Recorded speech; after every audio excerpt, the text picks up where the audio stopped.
Hello നമസ്കാരം. താരാസൗണ്ടർ കിച്ചണിലേക്ക് എല്ലാവർക്കും സ്വാഗതം. എല്ലാവരും മഴയൊക്കെ കണ്ടു കഴിഞ്ഞ സ്ഥിതിക്ക് നമുക്കിനി ഉച്ചയൂണിലുള്ള കറി എന്തൊക്കെയാണെന്ന് നോക്കിയാലോ. അപ്പോൾ ഞാൻ ഉച്ചയൂണിന് 2 തരം കറികൾ വയ്ക്കാറുണ്ട്. അപ്പം നമ്മൾ ആദ്യം ഉരുളക്കിഴങ്ങും ക്യാരറ്റും കൂടി മസാലപ്പൊടികളൊക്കെ ചേർത്തിട്ട് ചെറിയൊരു ബീഫിൻ്റെയൊക്കെ ടേസ്റ്റുള്ളൊരു കറിയാണ് ഞാൻ വയ്ക്കണത്. അപ്പോൾ അത് ചെറിയ ചാറിലാണ് എടുക്കുന്നത്, ചാറ് കറിയായിട്ടാണ് ഞാൻ വെക്കണത്. അപ്പോൾ ഉരുളക്കിഴങ്ങും ക്യാരറ്റും നന്നായിട്ട് അരിഞ്ഞ് എടുത്തിട്ടുണ്ട്. അതിലേക്ക് നമ്മളൊരു ചെറിയ സവാളയും 2-3 പച്ചമുളക്, ഒരു ചെറിയ കഷ്ണം ഇഞ്ചി, കറിവേപ്പില ഇത്രയും കൂടി ഇട്ടിട്ട് നമുക്കൊന്ന് കുക്കറിലിട്ട് ഒരു 2 വിസിൽ വേപ്പിക്കാം. ആവശ്യത്തിന് ഉപ്പും കൂടി ചേർത്ത് കൊടുക്കാം. പിന്നെ കുറച്ച് വെള്ളവും കൂടി ഒഴിച്ചിട്ട് ഞാൻ 2 വിസിൽ വേപ്പിച്ചിട്ട് ഓഫ് ചെയ്തിട്ടിട്ടുണ്ട്. പിന്നെ അതിലേക്ക് നമുക്ക് ഉള്ളിയൊക്കെ ഒന്ന് മൂപ്പിച്ചിടണം. ചെറിയ ഉള്ളിയും വെളുത്തുള്ളിയും കറിവേപ്പിലയാണ് ഞാൻ ഇപ്പോൾ എടുത്തേക്കണത്. അത് പാനിലേക്ക് വെളിച്ചെണ്ണ ഒഴിച്ച് നമ്മൾ ഉള്ളിയൊക്കെ മൂത്ത് വരുമ്പോൾ അപ്പോൾ ഞാൻ പാത്രം ഒന്ന് മാറ്റിയിട്ടുണ്ട്. ആ പാനിൽ കറി ഇത്തിരി കൂടുതലാവുമെന്ന് വിചാരിച്ചിട്ട് ഞാൻ പാൻ മാറ്റി. പിന്നെ അതിലേക്ക് ഞാൻ 2 ടീസ്പൂൺ മല്ലിപ്പൊടിയും, ഒരു 1.5 ടീസ്പൂൺ മുളക് പൊടിയും, 1/2 ടീസ്പൂൺ മഞ്ഞൾപ്പൊടിയും, പിന്നെ 1 ടീസ്പൂൺ ബീഫ് മസാലയും കൂടിയാണ് ചേർത്ത് കൊടുക്കുന്നത്, ഗരം മസാലപ്പൊടി. അപ്പോൾ അതുകൊണ്ട് ചേർത്തിട്ട് പൊടികളുടെ പച്ചമണം മാറുന്നവരെ ചെറുതീയിലിട്ടിട്ട് നന്നായിട്ട് വഴറ്റണം. അതിനുശേഷം നമുക്ക് ഈ ഉരുളക്കിഴങ്ങും ക്യാരറ്റും കൂടി അതിലേക്ക് ഇട്ട് കൊടുക്കാം. പിന്നെ കറിവേപ്പിലയും കൂടി ഇടാം. നല്ല ടേസ്റ്റി ആയിട്ടുള്ള ചാറ് കറി ഇവിടെ റെഡിയാണ്. ഇത്തിരി മസാലപ്പൊടിയൊക്കെ ചേർത്ത് നമുക്ക് ഇറച്ചിക്കറിയൊക്കെ കൂട്ടാൻ ടേസ്റ്റിൽ കൂട്ടാൻ പറ്റും. ഇതിൽ തേങ്ങയൊന്നും വറുത്തിറക്കണം എന്നില്ല. ഉരുളക്കിഴങ്ങാകുമ്പോൾ തന്നെ നന്നായിട്ട് ചെറിയതായിട്ട് കുടഞ്ഞൊക്കെ വരുമ്പോഴത്തേനും നല്ല കുറുകിയ ചാറോടിയ നല്ലൊരു കറിയാണിത്. പിന്നെ നമുക്ക് ഇനി ചെമ്മീനാണ് കിട്ടിയേക്കണത്.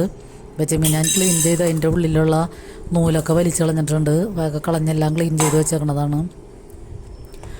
അപ്പോൾ ഞാനത് വേവിച്ചിട്ട് ഉപ്പിൽ വേവിച്ച് കഴിഞ്ഞതിന് ശേഷമാണ് പിന്നെ അത്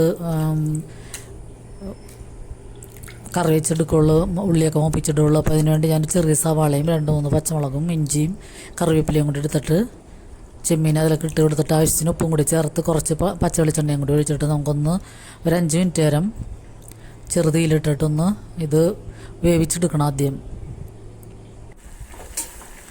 കുറച്ച് വെള്ളവും കൂടി ഒഴിച്ചിട്ടാണ് വേവിച്ചേക്കണത്. അപ്പോൾ അത് ഒരുവിധം വെന്ത് വന്നിട്ടുണ്ട്.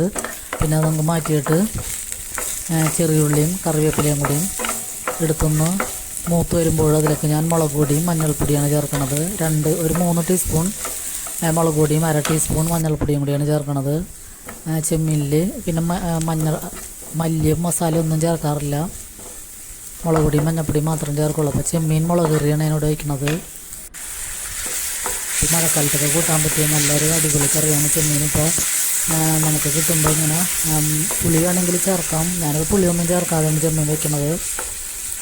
ആവശ്യമുള്ളവർക്ക് ചെറിയൊരു കഷ്ണം കുടംപുളിയോ വാളംപുളിയോ ഒക്കെ ചേർത്തെടുക്കാം.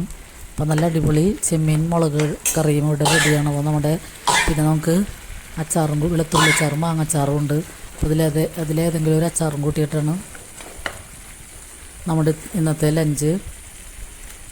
ഉരുളക്കിഴങ്ങ് ക്യാരറ്റ് കറിയും ചെമ്മീൻ വളർത്തിയതുമാണ് നമ്മുടെ ഇന്നത്തെ ലഞ്ച് റെസിപ്പീസ്. പിന്നെ അച്ചാറും ഉണ്ട്. അപ്പോൾ ഈ വീഡിയോ എല്ലാവർക്കും ഇഷ്ടമായെന്ന് കരുതുന്നു. ഇഷ്ടമായാൽ ലൈക്ക് ചെയ്യാനും കമൻറ്റ് ചെയ്യാനും മറക്കരുത്. പിന്നെ സബ്സ്ക്രൈബ് ചെയ്യാതെ കാണുന്നവരുണ്ടെങ്കിൽ പ്ലീസ് ഒന്ന് സബ്സ്ക്രൈബ് ചെയ്ത് സപ്പോർട്ട് ചെയ്യണം. എല്ലാവരുടെയും സപ്പോർട്ട് ഉണ്ടെങ്കിലാണ് ഞങ്ങളുടെ ചെറിയ ചാനലിനൊക്കെ മുന്നോട്ട് പോകാൻ സാധിക്കുകയുള്ളൂ. അപ്പോൾ ഇതിക്ക് മുമ്പ് ഞങ്ങൾ ഇട്ടേക്കണ വീഡിയോ ഒക്കെ എല്ലാവരും ഒന്ന് കണ്ട് സപ്പോർട്ട് ചെയ്യണം.